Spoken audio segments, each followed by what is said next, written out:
Hello दोस्तों, नमस्कार। स्वागत है आप सभी का हमारे अपने YouTube channel connect to exam में। मित्रों, मैं आप सभी को आज हिंदी से संबंधित महत्वपूर्ण प्रश्नों को लेकर आया हूं, जो कि विभिन्न प्रतियोगी परीक्षा में कहीं न कहीं पूछे गए हैं। आइए आज इन महत्वपूर्ण प्रश्नों को देखते हैं और इस प्रैक्टिस सेट के द्वारा जो भी महत्वपूर्ण प्रश्न हैं, आप भी इसे स्वयं से पहले हल करें, उसके बाद व्याख्या को देखें और अपना आकलन करें कि क्या मैं इन प्रश्नों को कहाँ तक कर पा रहा हूँ। देर न करते हुए हम शुरू करते हैं आज हिंदी का आज ये पहला प्रश्न प्रश्न भाषा की जो सबसे छोटी इकाई है, इसे क्या कहा जाता है? मैंने आप सभी को ये पढ़ाया हूँ। मैं ये प्रश्न आपको पढ़ाया हूँ, जो कि मेरा हिंदी का जो वीडियो बनाया गया है, उसमें मैंने बताया है कि भाषा की सबसे छोटी इकाई क्या है। भाषा की जो सबसे छोटी इकाई है, इसका ऑप्शन पहला ए वर्ण है, बी उच्चारण है और सी आपका रहा पद और डी है आपका शब्द। डी क्या है? शब्द। तो चलिए देखते हैं भाषा की सबसे छोटी इकाई को क्या कहते हैं। भाषा की सबसे छोटी इकाई भैया वर्ण होती है। क्या होती है? वर्ण होती है। वर्ण को दो भागों में बांट देते हैं। वर्ण को दो भागों में बांटा जाता है। एक तो स्वर होता है, एक स्वर होता है और दूसरा दूसरा क्या होता है? व्यंजन। दूसरा क्या होता है? व्यंजन। दूसरा व्यंजन हो जाता है। तो भाषा की जो सबसे छोटी इकाई है, इसे वर्ण कहते हैं। वर्ण को दो भागों में बांट देते हैं, स्वर या व्यंजन। हिंदी वर्णमाला में कुल कितने वर्ण हैं? हिंदी वर्णमाला में अगर प्रश्न पूछे कि हिंदी वर्णमाला में कितने वर्ण हैं, तो वर्णमाला में 52 वर्ण है। कितने हैं? हिंदी वर्णमाला में 52 वर्ण है।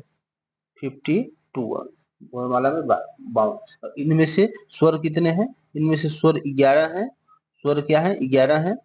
और इनमें से स्वर जो है 11 है और व्यंजन कितने हैं? 41 है। 41 11 12।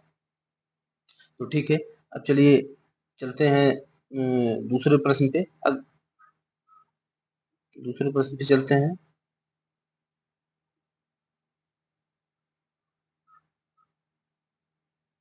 भाषा की जो सार्थक लघुत्तम इकाई किसे माना जाता है? भाषा की सार्थक लघुत्तम इकाई किसे माना जाता है? शब्द को, वर्ण को, अर्थ को या मात्रा को? अभी हमने क्या बताया कि भाषा की सबसे छोटी इकाई तो वर्ण है, जो बी ऑप्शन है, भाषा की सबसे छोटी इकाई है। लेकिन अब इसमें पूछ रहा है भाषा की सार्थक सबसे छोटी इकाई। सार्थक, वहां पर भाषा की सबसे छोटी इकाई थी, लेकिन अब यहाँ पे सार्थक शब्द लगा दिया। इससे इसका ऑप्शन क्या होगा? चेंज हो जाएगा। देखिए, ये केबीएस पीजीटी 2018 में पूछा गया है। Delhi Delhi subordinate service selection board में यहाँ पर भी पूछा गया है। यूपी ट्रिपल एसएससी मंडी परिषद 30 मई 2019 के सेकंड शिफ्ट में पूछा गया है। तो भाषा की जो सार्थक एवं लघुत्तम इकाई है, उसे क्या कहते हैं? शब्द। शब्द क्या है? भाषा की जो सार्थक एवं लघुत्तम इकाई होती है, उसे शब्द कहते हैं। भाषा की सार्थक लघुत्तम इकाई को क्या कहते हैं? शब्द कहते हैं। उच्चारण की दृष्टि से भाषा की जो लघुत्तम इकाई होती है, उच्चारण यानी जो बोला जाता है, उच्चारण की दृष्टि से भाषा की लघुत्तम इकाई ध्वनि होती है। ध्वनियों के मेल से ही आपके शब्द बनते हैं। लेकिन शब्द बनाने के लिए इन्हें सार्थक या अर्थबोधक की क्षमता से युक्त होना चाहिए। ध्वनि सार्थक ही हो यह जरूरी नहीं है। जैसे अ, क, प, त, ये सब क्या है? ये ध्वनिया है, लेकिन ये सार्थक ध्वनिया नहीं है। किंतु जैसे अब, कुल, तब, चल आदि, ये क्या है? शब्द है। ये सब शब्द है, इनमें सार्थकता होती है। तो अर्थ देने की इनमें क्षमता है, यानी ऐसे शब्द जिनमें अर्थ देने की क्षमता होती है, वो शब्द भाषा की सार्थक इकाई कहलाते हैं। और वर्ण क्या होता है? भाषा की सबसे छोटी इकाई। भाषा की जो सबसे छोटी इकाई है वर्ण, अगर सार्थक शब्द लगा दिया इसमें, तो भाषा की सबसे छोटी इकाई शब्द हो जाएगी। तो आइए अगला प्रश्न देखते हैं। भाषा की मूल इकाई किसे कहेंगे? भाषा की मूल इकाई किसे कहेंगे? भाषा की सबसे छोटी इकाई, भाषा की अभी हमने क्या बताया? सबसे छोटी इकाई वर्ण। भाषा की सार्थक इकाई हमने बताया शब्द। अब यहाँ पे पूछ रहा है भाषा की मूल इकाई। देखिए, ये यूपीएसआई 2016 में पूछा गया, हाईकोर्ट एआरओ में 2021 में पूछा गया, उत्तर प्रदेश यूपीएसआई मृतक आश्रित में यहाँ पर भी 2016 में आया हुआ है। तो भाषा की जो मूल इकाई होती है, उसे क्या कहते हैं? ध्वनि कहते हैं। क्या कहते हैं? ध्वनि कहते हैं। भाषा की सबसे छोटी मूल इकाई ध्वनि होती है। भाषा की सार्थक इकाई, भाषा की जो सार्थक इकाई होती है वो वाक्य होती है।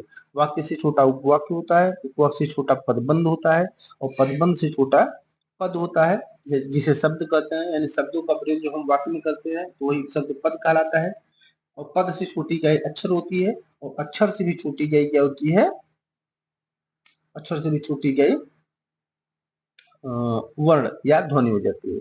ये उच्चारण उच्चारण के आधार पर ये ध्वनि हो जाता है। जैसे अगर हम देखें राम, राम अगर लिखते हैं राम, तो राम शब्द में क्या है, राम शब्द में दो अक्षर हैं। कितने अक्षर हैं, एक तो रा है और दूसरा म है। लेकिन अगर हम वर्ण की बात करेंगे इसमें चार वर्ण है। इसमें कितने वर्ण है, इसमें चार वर्ण है, इसमें चार वर्ण है। कौन कौन, एक तो र है, र, फिर इसमें आ लगा है, फिर इसमें म है, और फिर इसमें ओ है। ये चार वर्ण है, या इन्हें उच्चारण के आधार पर देखेंगे तो ध्वनि हो जाती है। यानी भाषा की मूल इकाई जो होती है यहाँ पे ध्वनि हो जाएगी। चलिए अगले प्रश्न पे चलते हैं।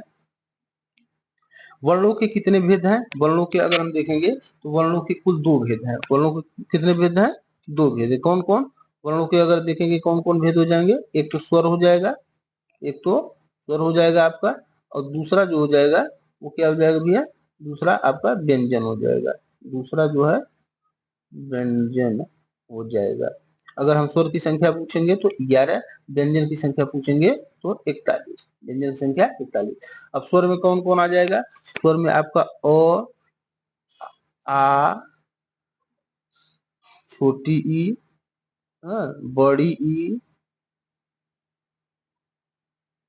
बड़ी ई, छोटा ऊ, बड़ा ऊ, री से ऋषि, ए, ए, ठीक है, ये ए और ओ और औ, ये आपके 11 है। 1 2 3 4 5 6 7 8 9 10 11, ये हो गया। अब चलिए नेक्स्ट प्रश्न में चलते हैं। हिंदी भाषा की कुल कितनी वर्ण लिपियां हैं, तो 52 अभी हमने बताया। हिंदी भाषा में 41 व्यंजन हो जाते हैं और 11 स्वर हो जाते हैं। अगर हम इसका विस्तार से देखते हैं, देखिए स्वर क्या है, अभी हमने बताया अ, आ, छोटी बड़ी, छोटा ऊ, बड़ा ऊ, ऋषि ऋषि, ए, ऐ, ओ, औ, जो कि 11 है। और व्यंजन की अगर हम बात करेंगे तो व्यंजन टोटल 41 होते हैं, जिसमें से क वर्ग कंठस्थ, इसे बोलते हैं क ख ग घ अंग। च वर्ग को तालु बोलते हैं, च छ ज झ ञ। और ट वर्ग को मूर्धन्य बोलते हैं, ट ठ ड ढ ढ ढ। 5 ये हो जाएंगे। त वर्ग त थ द ध न तंत दंत। प वर्ग प फ ग घ म ओष्ठ अंत अस्त य र ल व। उसमें में तालव्य से, मूर्धन्य से, दंत से। और ह 4 संयुक्त व्यंजन की बात करेंगे, छ त्र ज्ञ और स्र। ये 4 अयोगवाम में अंग और अह आ जाते हैं। और द्विगुण आपके 2 हो जाएंगे, ड़ जैसे सड़क, ढ़ जैसे पढ़ना, ये 2। तो टोटल जोड़ेंगे कितना हो जाएंगे, 52। ये आपके क्या हो जाएंगे, हिंदी भाषा की कुल वर्ण लिपियां। अगर चलिए अगले प्रश्न पे देखते हैं। लिपि चिन्हों के क्रमबद्ध समूह को क्या कहते हैं। ये देखिए 31 मई 2019 को जूनियर असिस्टेंट के एग्जाम में पूछा गया, और उत्तर प्रदेश पुलिस कांस्टेबल में जून 2018 के सेकंड शिफ्ट में आया। बीएड में भी पूछा गया। तो लिपि चिन्हों के क्रमबद्ध समूह को क्या कहेंगे, अक्षर, वर्ण, या वर्ण समूह, या वर्णमाला। इसे वर्णमाला कहेंगे। क्या कहेंगे, इसे भैया वर्णमाला कहेंगे। चलिए अगले प्रश्न पे चलते हैं। अब इसमें पूछ रहा है कौन स्वर नहीं है। स्वर की अभी हमने बताया अ आ इ ई उ ऊ, री ए ऐ ओ औ हो जाते हैं 11। तो अ उ ए ये तो स्वर है, लेकिन ब क्या है, ये स्वर नहीं है। ये क्या है भैया, स्वर नहीं, ये व्यंजन है। चलिए अगले प्रश्न में चलते हैं। इनमें से री क्या है, री व्यंजन है, संयुक्त व्यंजन, दोनों स्वर। री आपका स्वर हो जाएगा, री क्या हो जाएगा, स्वर। और ये कैसा स्वर है, ह्रस्व स्वर है। कैसा स्वर है, ह्रस्व स्वर या लघु स्वर, या इसी को आधार स्वर भी कहते हैं। री क्या है, स्वर है। इसी को स्वर कितना है, 4 है। स्वर 11 है। इसे इसमें से और अगर हम इसकी बात करेंगे ओ ई उ और ई उ और री, ये 4 हो जाते हैं। ये ह्रस्व स्वर होते हैं। ये क्या होते हैं, ह्रस्व स्वर या आधार स्वर। बाकी 3 आपके दीर्घ स्वर हो जाते हैं, बड़ा आ, बड़ी ई, बड़ा ऊ। और 4 आपके संयुक्त हो जाता है, ए ऐ ओ औ। तो ये हो गया। अब चलिए अगले नेक्स्ट प्रश्न में चलते हैं। देखिए यहाँ पे इसकी व्याख्या है। हिंदी के प्रमुख स्वर ओ आ इ ई उ ऊ, री ए ऐ ओ औ है। इनमें मूल स्वर कौन कौन है, अ है, ई है, उ है, री है। संयुक्त स्वर की बात करेंगे ए ऐ ओ औ। स्वर के 2 प्रकार हो जाते हैं, एक ह्रस्व स्वर हो जाता है जिसे अ ई उ री, इसी को आधार स्वर भी कहते हैं, इसी को लघु स्वर भी कहते हैं। ह्रस्व स्वर को एक मात्रिक स्वर भी कहते हैं। ये 4-5 नाम है इसके, ह्रस्व स्वर या आधार स्वर या मूल स्वर या इसी को लघु स्वर या एक मात्रा वाला स्वर। इसमें क्या होता है, एक मात्रा, इसके उच्चारण में एक मात्रा का समय लगता है। दीर्घ स्वर की बात करेंगे तो दीर्घ स्वर तो वैसे 3 ही होते हैं, बड़ा आ, बड़ी ई, बड़ा ऊ। लेकिन अगर विकल्प में नहीं दिया है तो ए ऐ ओ औ को भी संयुक्त जोड़ लेते हैं, क्योंकि ए ऐ ओ औ क्या है, ये 4 संयुक्त व्यंजन है, सॉरी संयुक्त स्वर है। तो इसलिए दीर्घ स्वर की संख्या यहाँ पे 7 दे दिया है, आ ई उ ए ऐ ओ औ। अब चलिए आगे देखते हैं, इसमें किस शब्द में री की मात्रा का प्रयोग हुआ है, तो वृष्टि में कि रिप में कि क्रिया में कि वर्षा में। तो ये यूपीएसआई 24 नवंबर 2021 को सेकंड शिफ्ट में पूछा गया है। तो इसमें किसमें री का प्रयोग हुआ है, वृष्टि में। और अन्य शब्द अगर हम देखेंगे यानी री वाले, जैसे कृष्ण हो गया, क्या हो गया, कृष्ण, कृष्ण, तो यहाँ पे भी री आया है, यहाँ पर भी री आया है। और अगर हम दूसरा और शब्द देखते हैं तो दूसरा और कौन सा शब्द हो जाएगा, जैसे सृजन, क्या हो गया, सृजन, यहाँ पर भी री का प्रयोग हुआ है। चलिए नेक्स्ट प्रश्न चलते हैं, जिनका उच्चारण स्वतंत्र रूप में होता है और जो व्यंजन के उच्चारण में सहायक होते हैं उसे क्या कहते हैं, उसे भी स्वर कहते हैं। जिनका उच्चारण स्वतंत्र रूप से होता है और जो व्यंजन के उच्चारण में सहायक होते हैं उसे स्वर कहते हैं। यानी स्वरों का उच्चारण स्वतंत्र रूप से बिना बाधा के अबाध रूप से होता है।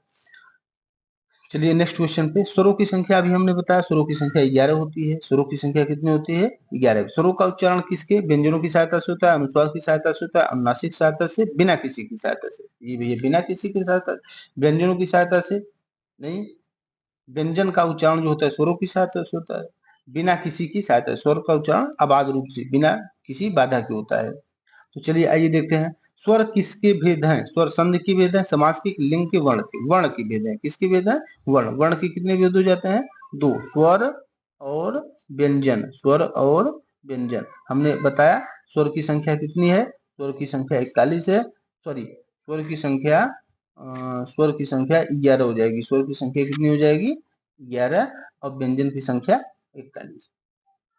आइए नेक्स्ट प्रश्न पे, मात्रा के आधार पर स्वर कितने प्रकार के होते हैं। अब देखिए यहाँ मात्रा का मतलब ये होता है कि यानी जो स्वर, जैसे अभी हमने बताया ह्रस्व स्वर, इसे क्या कहते हैं, एक मात्रिक स्वर कहते हैं। दीर्घ स्वर इसे दो मात्रिक स्वर कहते हैं। मात्रा के आधार पर अगर हम देखेंगे तो मात्रा के आधार पर स्वर 3 प्रकार के हो जाते हैं। कितने प्रकार के हो जाते हैं, 3 प्रकार।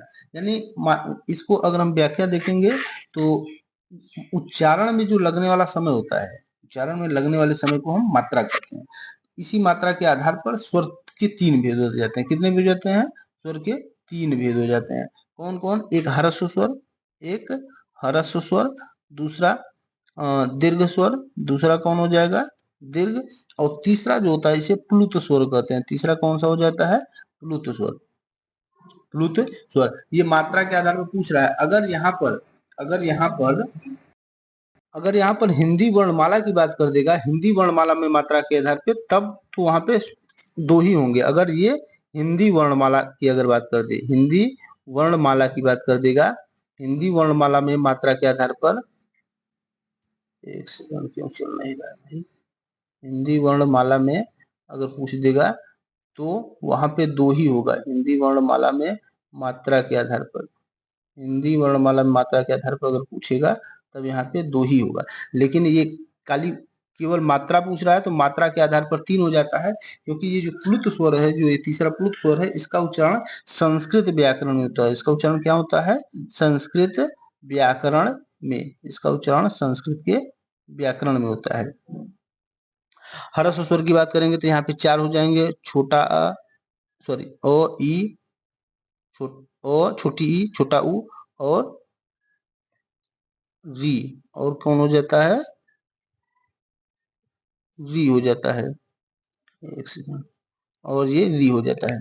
दीर्घ यानी ह्रस्व स्वर, इसे एक मात्रिक स्वर या इसे आधार स्वर या इसे लघु स्वर भी कहते हैं। दीर्घ स्वर की बात करेंगे, इसे 2 मात्रिक स्वर कहते हैं। हाँ, इसे 2 मात्रिक स्वर कहते हैं। इसके अंतर्गत आपका बड़ा आ, बड़ी ई, बड़ा ऊ आ जाता है, और दीर्घ में ही ए ऐ उ औ भी आ जाते हैं। और प्लुत स्वर के अंतर्गत इनका उच्चारण जो है कहाँ पर होता है, संस्कृत व्याकरण में होता है। और अगर इनका प्रयोग की अगर हम बात करते हैं, इसमें 3 मात्रा का स्वर लगता है। प्लुत स्वर क्या होता है, त्रिमात्रिक होते हैं, त्रिमात्रा। जैसे संगीत गायन में ये सब इनका प्रयोग होता है, जैसे ओम, हरे, सारे, गामा, ये सब। अगर हिंदी वर्णमाला में मात्रा के आधार पर पूछेगा तब यहाँ पे दो ही होगा। कौन कौन? ह्रस्व और दीर्घ ही होगा। ह्रस्व और दीर्घ, क्योंकि प्लुत का प्रयोग हिंदी व्याकरण के अंतर्गत नहीं किया जाता है। चलिए नेक्स्ट प्रश्न चलते हैं। ह्रस्व, दीर्घ और प्लुत ये किसके प्रकार हैं? अभी हमने बताया स्वर के प्रकार हैं। किसके प्रकार हैं? स्वर के प्रकार हैं। और स्वर जो होते हैं बिना किसी सहायता के उच्चारित किए जाते हैं। किस समूह में सभी स्वर दीर्घ है? तो अब बताइए किस समूह में सभी स्वर क्या है? दीर्घ है। बड़ी ई, ऐ ओ औ, वाला ली री आ, बड़ी ई बड़ा ऊ, ओ आ। अभी इसमें तो दीर्घ नहीं है, अ दीर्घ नहीं है, इसमें अ आ, इसमें भी नहीं है, तो इसमें भैया क्या हो जाएगा? 16 का ए ऑप्शन। 16 का क्या हो जाएगा? ए। दिए गए विकल्पों में सभी क्या है? दीर्घ है। हिंदी भाषा में ह्रस्व स्वरों की संख्या, हिंदी भाषा में ह्रस्व स्वरों की संख्या कितनी हो जाएगी? 4। कौन कौन? और और ई, छोटी ई, छोटा ऊ, और कौन हो जाएगा? एक री हो जाएगा। ये इसे ह्रस्व स्वर कहते हैं। इन्हीं को आधार स्वर, ह्रस्व स्वर को का अन्य नाम क्या है? आधार स्वर। ह्रस्व स्वर का अन्य नाम आधार स्वर, या इसी को मूल स्वर, या इसी को मूल स्वर, आधार स्वर, या इसी को एक मात्रिक स्वर भी कहते हैं। एक मात्रिक स्वर, एक मात्रा वाले स्वर भी कहते हैं। हिंदी में ह्रस्व स्वर संख्या 4 हो जाती है। चलिए नेक्स्ट क्वेश्चन में। हिंदी भाषा में ह्रस्व स्वर की संख्या, इसका व्याख्या देख लीजिए। स्वर है स्वतंत्र रूप से बोले जाने वाले वर्ण ही स्वर कहलाते हैं। व्याकरण में परंपरागत रूप से स्वरों की संख्या 11 मानी गई है। स्वर के दो भेद होते हैं, ह्रस्व स्वर, दीर्घ स्वर। ह्रस्व स्वर इसी को एक मात्रिक स्वर भी कहते हैं। इनकी उत्पत्ति दूसरे स्वरों से नहीं होती है, यानी ह्रस्व स्वर किसे कहेंगे? जिनकी उत्पत्ति दूसरे स्वरों से नहीं होती है वो ह्रस्व। दीर्घ स्वर वह स्वर जिनको बोलने में ह्रस्व स्वरों से अधिक समय लगता है, इसे द्विमात्रिक शब्द कहते हैं। बड़ा आ, बड़ी ई, बड़ा ऊ, ए ऐ ओ औ, ये होते हैं। चलिए नेक्स्ट क्वेश्चन पे। जिन स्वरों के उच्चारण में 2 मात्रा का समय लगता है या ह्रस्व से दोगुना समय लगता है उसे क्या कहेंगे? उसे भी गुरु स्वर कहेंगे। इसको क्या कहेंगे?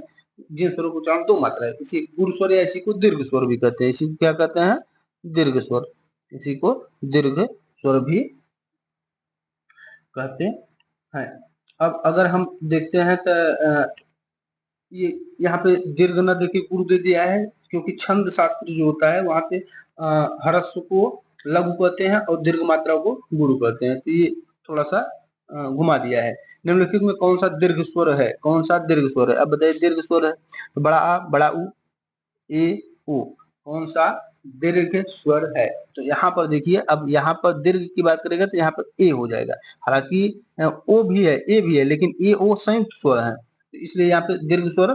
दीर्घ स्वरों की संख्या कितनी है? दीर्घ स्वरों की संख्या 3 है। दीर्घ स्वरों की संख्या 3। कौन कौन? बड़ा आ, बड़ी ई, और बड़ा ऊ, बड़ा ऊ, ये तीन होते हैं। तो यहाँ पे दीर्घ स्वर कौन हो जाएगा? बड़ा आ हो जाएगा। ए का निर्माण जो होता है, ए का निर्माण अ और ई के मिलने से होता है, इसलिए इसे संयुक्त स्वर कहते हैं। ओ का भी निर्माण जो है अ और ऊ के मिलने से होता है, ये भी संयुक्त स्वर है। ये क्या है? संयुक्त स्वर। चलिए नेक्स्ट क्वेश्चन पे। निम्नलिखित में कौन सा स्वर संयुक्त स्वर नहीं है? जहां पर भी आपको नहीं दिखे इसको तुरंत 2-3 बार ऐसे बोला करके हाईलाइट कर लीजिए, क्योंकि नहीं है, अगर नहीं पढ़ेंगे तो फिर गलत हो जाएगा। कौन सा संयुक्त स्वर नहीं है? अभी हमने बताया संयुक्त स्वर 4 होते हैं, ए ऐ ओ औ। तो बड़ा ऊ नहीं होगा, बड़ा ऊ क्या हो जाएगा? दीर्घ स्वर हो जाएगा। किस स्वर के उच्चारण में दीर्घ स्वर से भी अधिक समय लगता है? तो ये भी प्लुत होता है। त्रिमात्रिक स्वर होते हैं, इनका प्रयोग संगीत गायन में और किसी को पुकारने में होता है। और ये हिंदी वर्णमाला, हिंदी के अंतर्गत मात्रा, हिंदी के वर्णमाला में अगर पूछेगा तो ये मात्रा के आधार पर नहीं आएंगे, क्योंकि ये संस्कृत में आते हैं। ये कहाँ पे आते हैं? संस्कृत में आते हैं। स्वर के उच्चारण दीर्घ स्वर से भी अधिक, या इसी को त्रिमात्रिक स्वर भी कहते हैं, तो प्लुत हो जाएगा। आइए नेक्स्ट क्वेश्चन पे। प्लुत स्वर कौन सा है? देखिए जैसे इसमें दिया है, प्लुत स्वर कौन सा है? अब बताइए। पहला ऑप्शन ओम, दूसरा ओम, ओम, तीसरा ओम, चौथा ओम। अब देखिए यहाँ पे ये हो जाएगा, ये क्या हो जाएगा? ये त्रिमात्रा। इसमें 3 मात्रा है ना, 1 2 3, इसमें 1 2 मात्रा है, इसमें 3 मात्रा है, लेकिन ये इसका कोई अर्थ ही नहीं है, और ये 2 मात्रा है। तो इसका सही ऑप्शन कौन सा हो जाएगा? बी, ओम प्लुत स्वर है। और ये जो है वर्तनी दृष्टि से गलत है। स्वर के उच्चारण में स्वर ह्रस्व स्वर के उच्चारण के अपेक्षा 3 गुना समय लगता है। प्लुत स्वर का जो अगर हम प्रयोग देखेंगे तो मूलतः वैदिक भाषा में नाटक इत्यादि संवाद के समय पुकारने के अर्थ में किया जाता था। निम्नलिखित में से किस स्वर को संयुक्त स्वर माना गया है? किस स्वर को संयुक्त स्वर माना गया है? बड़ा आ, बड़ा ऊ, छोटी ई, आय। तो इसमें से कौन हो जाएगा? देखिए हाई कोर्ट 2021 में पूछा गया, बिहार प्राइमरी टीचर 2023 के सेकंड शिफ्ट में पूछा गया, तो ये संयुक्त स्वर हो जाएगा। कौन हो जाएगा? संयुक्त स्वर। निम्नलिखित में कौन सा मूल दीर्घ स्वर नहीं है? कौन सा मूल दीर्घ स्वर नहीं है? तो अब देखिए मूल दीर्घ स्वर कौन कौन हो जाएंगे? बड़ा आ हो जाएगा, बड़ा ऊ हो जाएगा, हाँ, या आ हो जाएगा, बड़ा ऊ हो जाएगा और बड़ी ई हो जाएगा। लेकिन ओ जो है ये आपका क्या है? ये मूल दीर्घ स्वर नहीं है। यानी सही ऑप्शन कौन हो जाएगा? डी। सही ऑप्शन कौन सा हो जाएगा? सही ऑप्शन आपका डी हो जाएगा। कौन सा हो जाएगा? एक सेकंड, सही ऑप्शन आपका डी हो जाएगा। सही ऑप्शन आपका डी। मूल दीर्घ स्वर, तो मूल दीर्घ स्वर नहीं है। यानी बड़ा आ, बड़ा ऊ, बड़ा ई है, ये 3 मूल दीर्घ स्वर होते हैं। बाकी ए, ऐ, ओ, औ ये संयुक्त स्वर होते हैं, इन्हें दीर्घ स्वर के भी अंतर्गत काउंट करते हैं। तो ओ जो है ये आपका संयुक्त स्वर है, जो कि मूल दीर्घ स्वर नहीं है। चलिए नेक्स्ट क्वेश्चन पे, इनमें से संवृत स्वर कौन सा है? अब संवृत का अर्थ क्या होता है? संवृत का अर्थ होता है, संवृत की अगर हम बात करते हैं तो संवृत का अर्थ ऐसा होता है जिसमें मुख द्वार जो है, जिसमें मुख द्वार क्या होता है? मुख द्वार समृत में क्या होता है? मुख द्वार लगभग बंद रहता है। समृत में मुख द्वार यानी जिन स्वरों के उच्चारण में मुख द्वार लगभग बंद रहता है, या फिर अगर दूसरे अर्थों में कहेंगे तो समृत स्वर जो होता है, यानी इसे ऊंचा स्वर कहते हैं। ऐसी स्वर ध्वनि होती है जिसमें बिना व्यंजन की ध्वनि बनाए जिह्वा को मुंह में जितना संभव हो सके उतना ऊंचा, जीभ जो होती है जिह्वा को जितना मुंह में संभव हो सके उतना ऊंचा रखें, यानी जीभ को ऊंचा रखें और तालू के समीप रखें। तो तालु के समीप रखें। तो इसमें से समृद्ध स्वर कौन सा है? ओ, औ, बड़ी ई, ओ। तो अगर हम देखेंगे तो इसमें से समृद्ध स्वर की अगर हम बात करेंगे तो बड़ी ई हो जाती है। कौन हो जाती है? बड़ी ई। बड़ी ई। और विवृत का अर्थ होता है यहाँ पे समृद्ध और विवृत, अगर इसके आधार पर देखेंगे तो ये जीभ के सॉरी उसके आधार पे होते हैं। किसके आधार पे?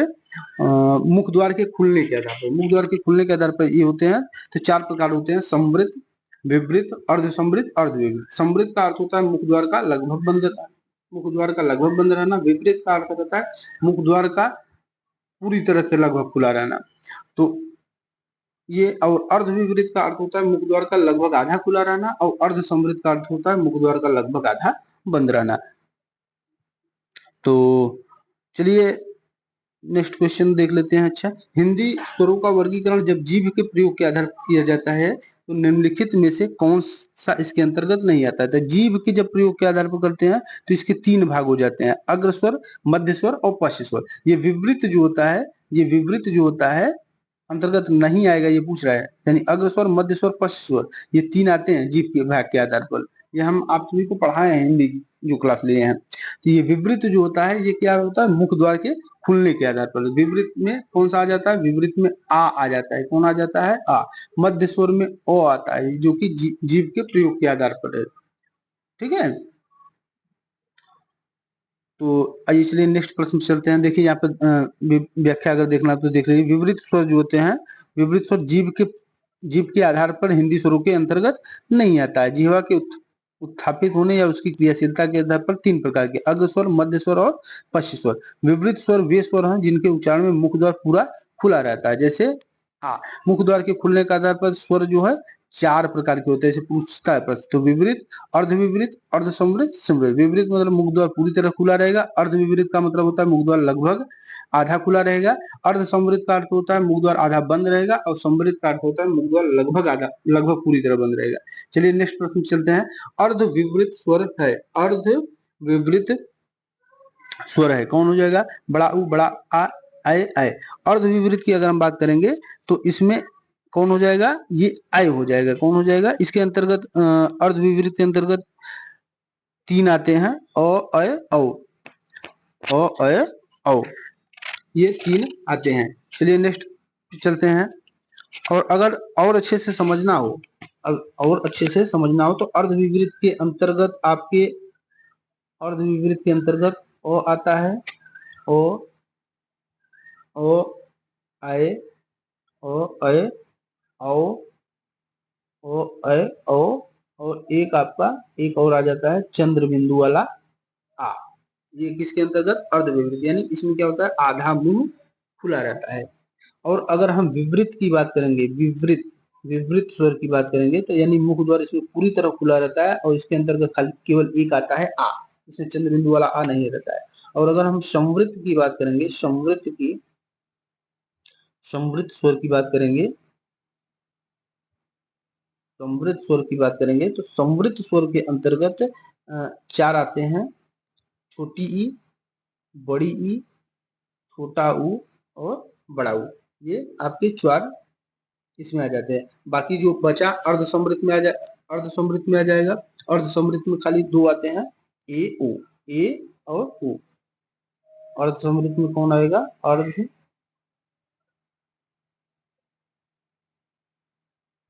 अर्धसमृत में 2 आ जाते हैं, अर्धसमृत में 2 आ जाते हैं, ए, ए और एक और आ जाता है ओ, ए ओ, ये आ जाते हैं। चलिए नेक्स्ट क्वेश्चन देखते हैं, कौन से मूर्धन्य व्यंजन है। अब आपके व्यंजन पे आ जाए। मूर्धन्य ध्वनियां कौन कौन होती हैं? क से लेके अंग तक कंठ हो जाता है, च से लेके य तक तालव्य हो जाता है, और ट से लेके ड़ तक ये कौन हो जाता है? मूर्धन्य। तो ट ठ ड ढ ड़, यही आपका मूर्धन्य हो जाएगा। मूर्धन्य हो जाएगा। प फ ब भ ये क्या हो जाएंगे? ये ओष्ठ हो जाएंगे, ये ओष्ठ हो जाएंगे। और ग घ ये कंठ हो जाएगा, ये कौन सा हो जाएगा? कंठ हो जाएगा। और ज झ जो है ये तालव्य हो जाएगा, ये कौन सा हो जाएगा? तालव्य।